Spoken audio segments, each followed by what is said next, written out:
Hey everyone, Chris Carter here on the Locked On Steelers podcast. Today, we're going to talk about something the Steelers offense can do, taking a page from the Steelers defense and how they can switch things around in this Ravens playoff game. Plus, stars and skull grades from that loss to the Bengals, including a closer look at George Pickens and Russell Wilson and what's gone wrong in their connection, all here on the Locked On Steelers podcast. I'm your host, Chris Carter. Let's get into it.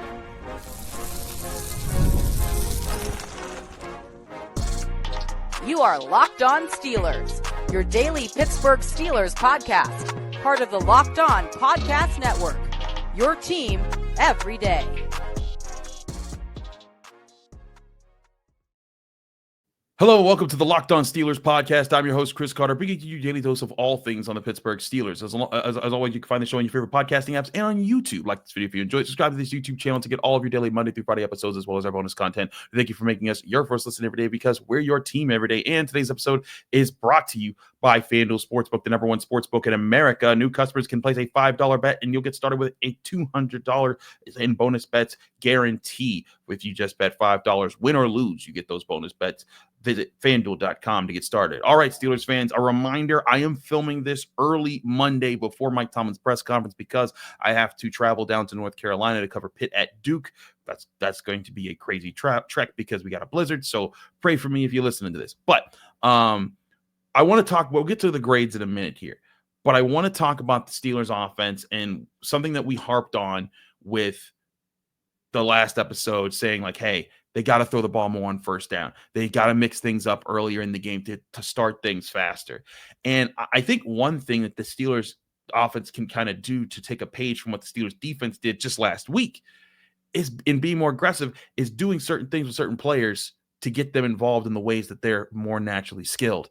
And where I focus on for that specifically is one, Patrick Queen. Now, Patrick Queen has not been an elite linebacker this year. I think he's been an above average linebacker for the Steelers. But looking at what he's done this year, you look at the games in which he has blitzed more, which if you look at his reputation from Baltimore, I think he was a better pass rusher. He was better when he played downhill a little bit more and got to mix up what he did instead of just playing back in coverage.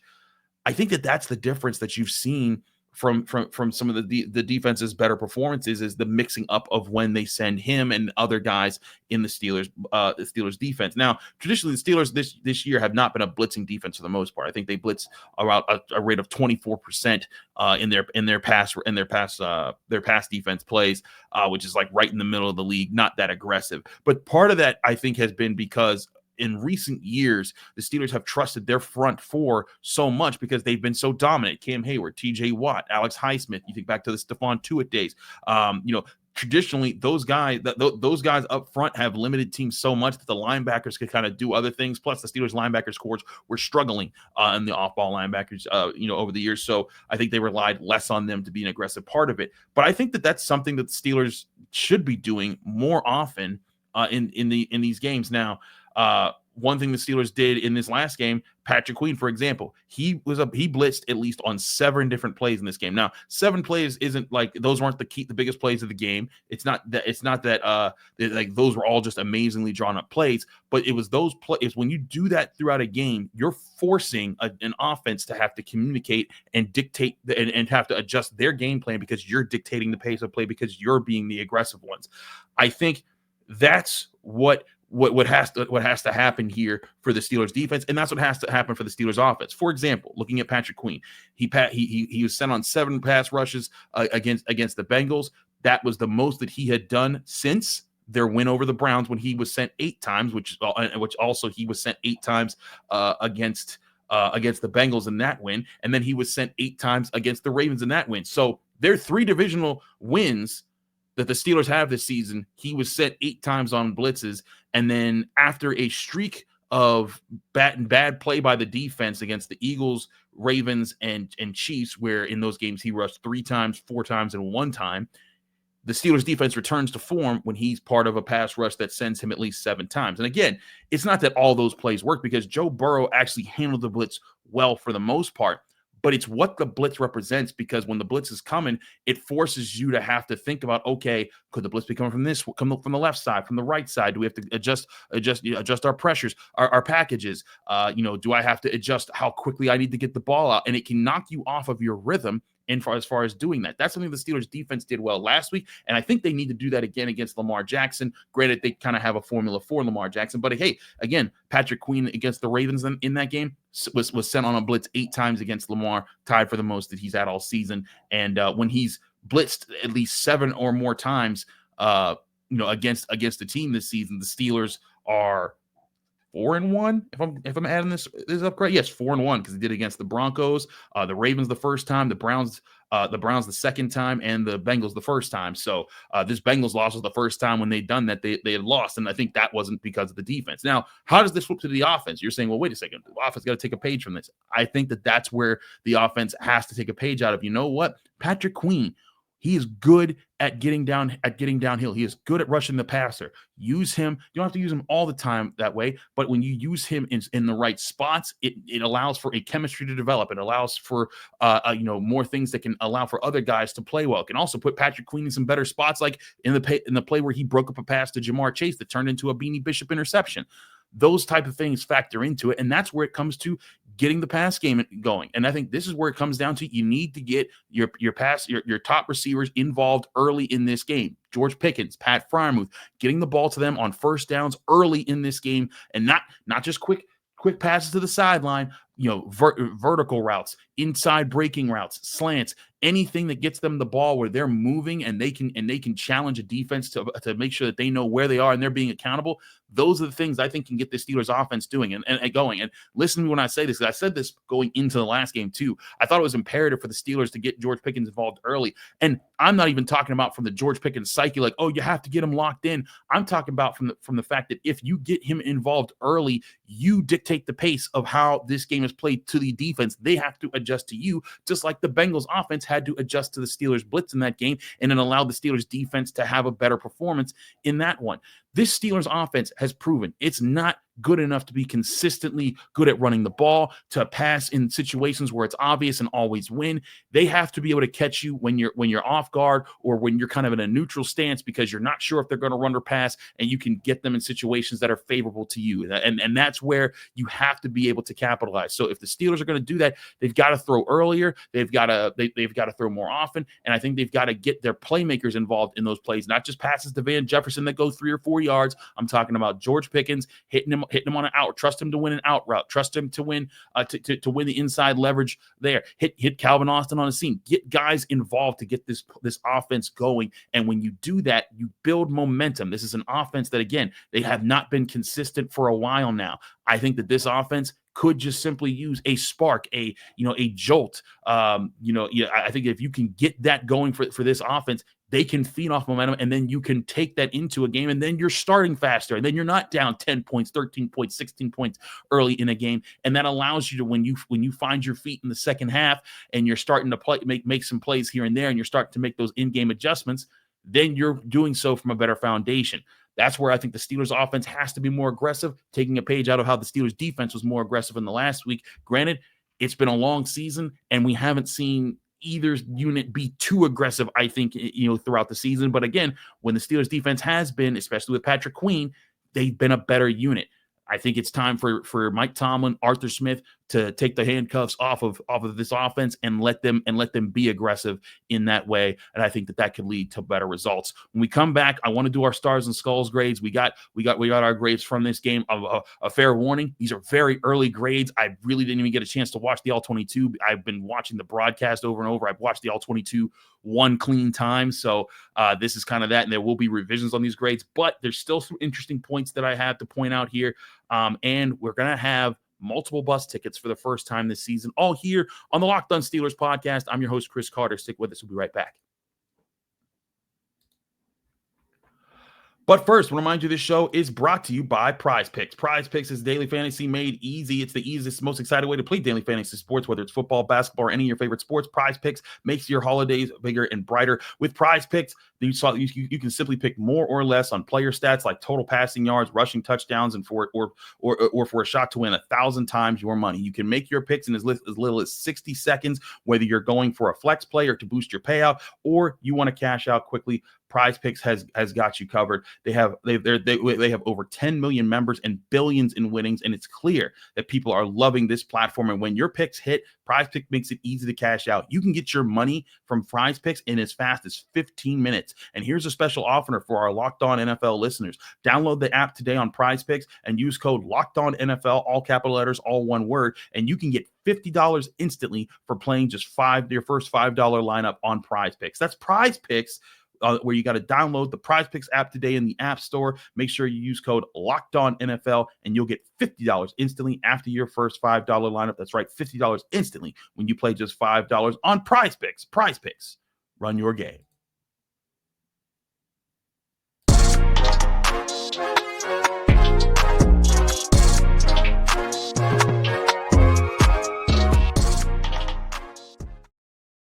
Back here on the Locked On Steelers podcast, I'm your host, Chris Carter. We now transition to the Stars and Skulls segments where we grade the Steelers after the performances. As always, the rubrics for those grades: stars are good, skulls are bad, 1 to 3 stars for good to elite, 1 to 3 skulls for bad to all-time terrible. And there is also the dreaded bus ticket grade where we will have a couple of those in this show, and we'll get to that. But as always, we start with when the Steelers win, we start with the bad, work our way to the good. When they lose, we start out with our good, work our way to the bad. So let's look at the Steelers' good. And there were a few good things, especially on the defensive side of the ball. No 3 stars, but I did give 2-star grades out to Cam Hayward, Patrick Queen, Keanu Benton, Alex Highsmith. I felt like the interior pressure was better this game. And that did make a difference. Patrick Queen tipped a pass that led to an interception. And he also played really well. Again, that blitzing really helped. He also had a sack in this game. I thought he played a good factor. Alex Highsmith also had 7 pressures and was really present a lot against the run too. I thought all 4 of those guys really helped out. Cam Hayward especially. It's wild because you look at the stats in this game. Cam Hayward only had a tackle, but you could just feel his presence all throughout. He batted 3 passes in this game, making for several opportunities for this defense to stay alive. Cam Hayward also, as we pointed out after the game, admitted to us he had the flu and he was balling out in freezing temperatures, against while the team's on a slump, against a top quarterback, against a top wide receiver unit that he needed to get pressure to make sure that his secondary had more help against them, and he certainly delivered there. Cam Hayward continues to be the man for the Pittsburgh Steelers, and whereas TJ Watt got the team's MVP for the season, I do think Cam Hayward has made a very strong case that maybe it should have been him to do it. Granted, he'll never complain about not getting recognition from the Steelers. That's not his way. I also thought Keanu Benton's sack at the end of the game was huge. I thought he also gave a few good other plays here and there. That's why I gave him that there. But we do have a good smattering of 1 stars because, again, in a close game, there are positive things to go around here. TJ Watt did get 6 pressures. Didn't really, he had a sack taken away from him from a Corey Trice penalty. But I thought still he was impacting the game. The Bengals had to be very concerned with him. Not a great game, but a solid game with a 1 star. Zach Frazier, Broderick Jones, Mason McCormick. Again, the right side of the Steelers offensive line does better than the left side. We'll get to the left side in the skull segments. But looking at this game, Broderick Jones only allowed a couple pressures, no sacks. Zach Frazier, no pressures at all. Mason McCormick actually did better in this game than he had in the past couple, because I've been pointing out that he had been getting beat here and there. Najee Harris ran hard in this game, only averaged 3 yards per carry, but had a few good catches. And I don't really put the 3 yards per carry on him as much as when the Steelers were running the ball, the Bengals were sending everybody there, and there wasn't that much space. He got hurt. For the first time in a long time, he had to come out of the game. I don't think he went back in with a head injury. We haven't heard anything from there. Again, Mike Tomlin probably did say it in his Monday press conference, but we are recording this before that because of the trip that I have to go on for work to North Carolina. But Najee Harris gets a star in this game. Wasn't spectacular, but some really hard runs. Also had the touchdown early that got the Steelers in the game. Chris Boswell for being Chris Boswell. Chris Colas Waitman gets a star too. There was a punt that was bobbled early in the game where if he doesn't pick it up and get it off and put the Bengals inside the 20, it might have killed the Steelers. But he did not let that happen, so he gets a star. Pat Freiermuth, I know that he gets a star in this game. I know there's some people saying, well, wait a minute, he dropped what could have been the pass at the end of the game that set up the Steelers for the win. I agree, and he got docked for that, because if it wasn't for that, he probably would have had a 2-star grade with some of the other catches that he made in this game. He had a big touchdown in the third quarter. Pat Freiermuth gets open a lot, and this is another reason why when we get to Russell Wilson, why he gets the grade that he gets in this game. But Pat Freiermuth, I think that he hasn't shown numbers-wise that the money that the Steelers paid him is going to pan out in a great way all the time. But I think if you look at the all-22 and you look at how he beats guys in one-on-one coverage, how he finds the soft spots of zones, he should be a more utilized weapon in this offense, as should Mike Williams, by the way, who got one target and caught it for 25 yards in this game. He gets a star for that being really the only chance that he ever had to make a play in this game. But I still don't understand why they don't give him more chances. That's another thing about the play call and the decision making when it comes to whether it's Russell Wilson, Arthur Smith, Mike Tomlin, whatever it is that I don't get. And Landon Roberts, he was another part of the Steelers linebackers playing really well in this game. Joey Porter Jr. I gave a star for in this game. He had a big breakup. The Bengals could not pick on him in this game. They did have some passes, and look, this is an offense with a lot of talent at quarterback and wide receiver, but in a game where you break up a pass, where you make a good tackle against the run or against the short pass, you only allow 3 yards after the catch, and you don't give up any touchdowns. That deserves at least a star. If he had another breakup or two, or maybe an interception, it would have been more of a 2-star game. But a solid game from Joey Porter Jr. Preston Smith also had a big sack in this game. He gets a star. Deshaun Elliott had a big hit for a tackle for loss at a key point in the game that kept the Bengals from getting into the end zone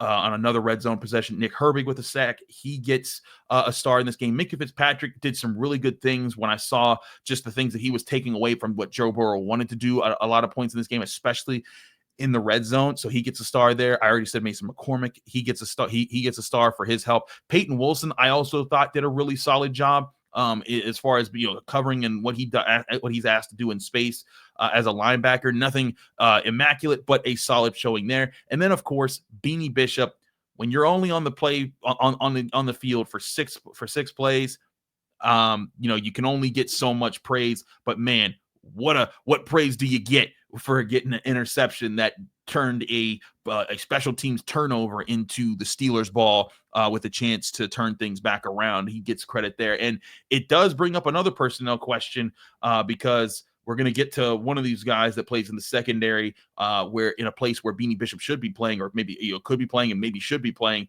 I do wonder if Beanie Bishop should be given back a lot more snaps than what he's currently getting, especially when he makes plays like that. He has been a playmaker for the Steelers this season. And granted, he's gotten beat. He's short. He's inexperienced, but he also has 4 interceptions in the games that he's played, and he hasn't played in a while. He also has 7 breakups. I know that he's young. I know that he's not as experienced as other guys, but I think that Beanie Bishop has certainly earned a chance to keep fighting and to be part of a regular rotation in the Steelers secondary. Well, we got to the stars there. We're going to get to the skulls and the bus tickets for this game. We'll do that next here on the Locked On Steelers podcast. I'm your host, Chris Carter. Stick with us. We'll be right back.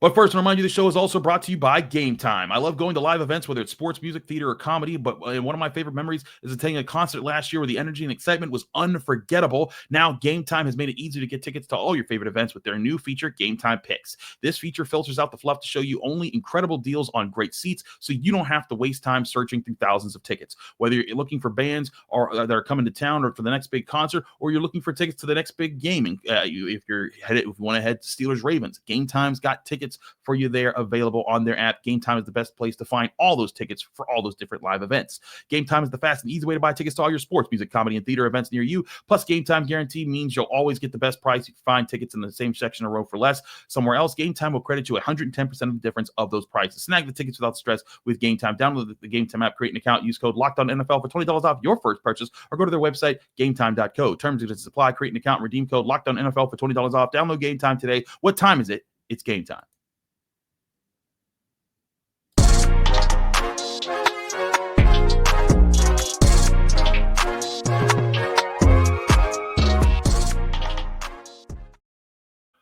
Back here on the Locked On Steelers podcast, I'm your host, Chris Carter. We continue our Tuesday episode here, giving you our Stars and Skulls grades. It's time to get to the Skulls grades. Now, I want people to not be alarmed. The one skull grades not as much as it has been in some of the recent weeks during this 4-game losing streak, because there's other grades to give out. And I think that the weight of this loss falls heavier on some than others. But let's get to the one skulls. Corey Trice, Jaylen Warren, Isaac Seumalo, Cameron Sutton, Larry Ogunjobi, Cordero Patterson. They are your one skull grades. Now, Jaylen Warren, only because I thought he should have done more to get on the 4th and 1 where he got the handoff. He got tackled by a cornerback. I thought he should have been strong in there. I also thought there were some plays that he could have been better in pass protection, but not a terrible game, just not a remarkable game. And I don't think he had the run just to kind of erase things the way that Najee Harris had a couple really good runs in this game. He gets a skull, nothing terrible. Same thing for Corey Trice, despite him getting picked on a lot in this game and been gone after. I don't put the first touchdown as much on him as I do Cameron Sutton. And that's why Cameron Sutton is on my skulls list,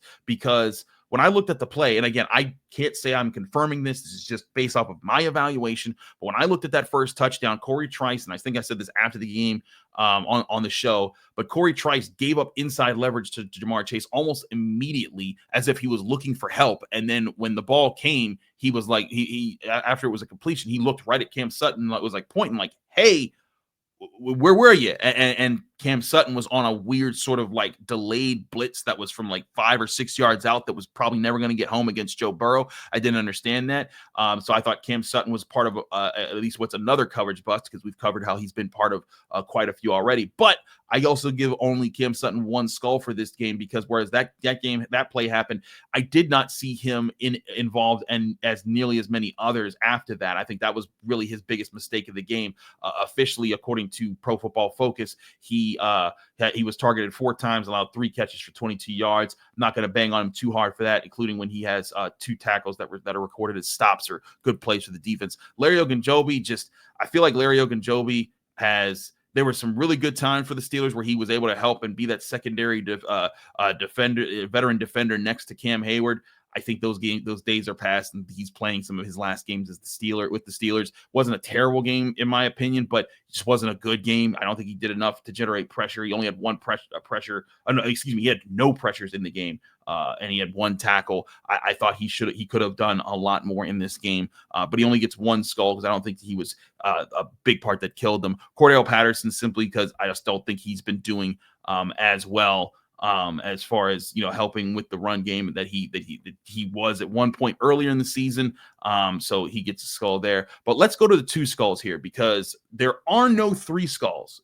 There are bus tickets though, and we will get to that. We have 2 skull players. You could probably guess who they are. They are 1 Russell Wilson and another Calvin Austin. Now, when it comes to Calvin Austin, I only gave him 2 skulls because he dropped that 3rd down pass, really didn't do much else. That was his only target in the entire game, and then he fumbled a punt return that set up the Bengals with a short field. The Steelers defense was able to recover from that, but still, that's 2 bad mistakes. He really didn't do anything to recover from that, so I give him 2 skulls there. But when we get to Russell Wilson, and this is where I have to look at him, and as all season long, I've been harsh on him. I've praised him for when he's done well, but in this game, I look at the all-22, and I'm sorry, I just keep seeing more guys open. I don't think this is an offense that's scheming up bad opportunities. I think that Russell Wilson has just not been able to find them for whatever reason. Some of it I do think involves the pressure, and we're going to get to that in the bus ticket segment. Trust me, there's a guy there. But I think that that Russell Wilson, you brought him in to be a player in these games. You brought him to be the leader in these tough moments, to lead you through adversity. And I think that through certain parts of the season, he was for 2 months, his first 2 months when he took over.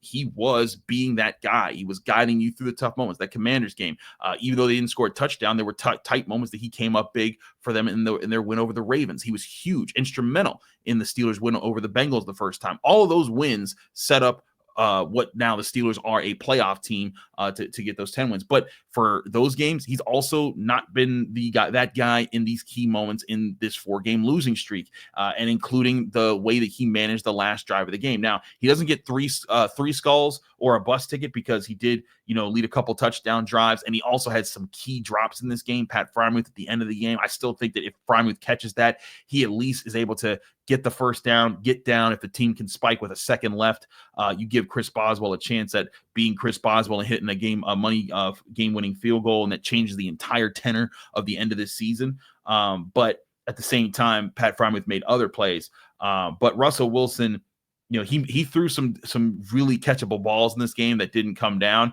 But that does not, just because those drops were happened, that does not alleviate him from the other mistakes that he had in this game, where I don't think he saw the field well. I don't think that he managed the pressure as well as he could have, because there were other times that I thought he could have handled that better as well. And then especially the 5-yard run that he had in the 2-minute drill that the Steelers had at the end of the game. They needed him to throw that ball away or get to the sidelines. Either one, you can't not stop the clock there.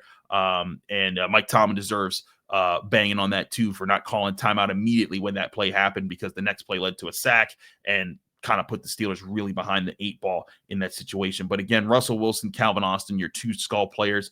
Now we get to the bus ticket grades. And I actually think when I look back through it, these are our first real bus ticket grades of the season, because there hadn't been too many bus ticket worthy type of games, in my opinion. But we had 2 in this game. One from George Pickens and another from Dan Moore Jr. George Pickens, because this was the opportunity. This was the game where I thought George Pickens was going to be able to, typically, he's destroyed the Bengals. You look throughout his career numbers against them, he has had some prolific numbers, including last year. And heck, in the last game, he was instrumental in getting the offense going. But when you drop 3 big passes in the game, the first one, the deep ball, the guy did punch it out. You want George Pickens to be better in that situation. But when you drop the other ones that were clean, right on your hands, in the rhythm of the play, and then you're still not running the crispest routes. And again, you can forgive the lack of crisp, super sharp route running from a young receiver when they're making the insane plays that George Pickens does. But not only did he not make the insane plays, he didn't make the routine plays. And then you saw him barking with Steelers fans on the sideline, and having Pat Freiermuth having to try to calm him down and say, George, we need you locked in. We need you locked in. Russell Wilson telling him, like, hey, I'm coming back to you. Don't worry about it. And when he came back to him, it still didn't happen. This is not the kind of game that you need from George Pickens right now, when he's trying to prove to you, and George Pickens needs, not the game that he needed when he's trying to prove to the Steelers, hey, I'm worthy of that major wide receiver 1 deal that I would probably get at the end of this season, because next year is his contract year. And now the Steelers are in a position where they don't know what they should do at quarterback. As I've said before, Russell Wilson's play has not warranted him a big contract after this season. And they need to be considering all options, whether it's him and Justin Fields is somebody else, or just uprooting the entire quarterback room altogether. I do think Justin Fields should be kept around, because I do think he did enough good things. But when it comes to Russell Wilson and George Pickens, their connection has been dead the last 2 weeks. And again, Russell Wilson brought this up at the end of the game. Hey, George missed 3 weeks. It takes time to get that connection back together. And I said against the Chiefs, you only had a couple really days to practice as he was coming back from injury. That's one thing. But this was your chance on 9 days rest to do it at home against a defense that you have picked on for years, whether it was Russell Wilson or Mason Rudolph or Kenny Pickett. You've put up numbers against this Bengals defense, and you didn't do it in this game. And when Russell Wilson gave George Pickens chances, he did not come through. And in fact, he hurt the team in big ways. That to me was just a really, really bad showing from George Pickens. He can bounce back and show it, but it's when you're not playing well, and you've been a person that that gets talked about a lot, in the media, in the locker room. The coaches have to often address his commitment to things and saying, oh, routes this or blocking that. you got to come through in those moments. And there's still a chance that George Pickens turns things around and does something big in this playoff game. It's a rivalry game. He's done it before. But I think that this was a big opportunity for George Pickens to cement, yes, I'm the guy for the Steelers in the future. And he dropped the ball literally 3 times and in key situations. He catches any of those passes, this might be a different football game. But those were your stars and skulls grades and bus tickets grades here on the Locked On Steelers podcast. Again, let me know if I missed anything. I might have missed something. I think Connor Hayward recovered that fumble on the kick return. Or the punt that was a fumble. He might deserve a star for that. But again, we were on very short order here. I had to do that while doing 3 other shows before I get out of town and get on the road. We got to get on the road here. So thanks again for tuning in to the Locked On Steelers podcast. I'm your host, Chris Carter. Follow me on Twitter, Instagram, social, Blue Sky, TikTok, all the social medias at Carter Critiques, same handle every place. You can find me here on the Locked On Steelers podcast every day, Monday through Friday, breaking down your Pittsburgh Steelers right here on the Locked On Steelers podcast. See you again tomorrow as we do another episode here on the Pittsburgh Steelers right here on the Locked On Steelers podcast.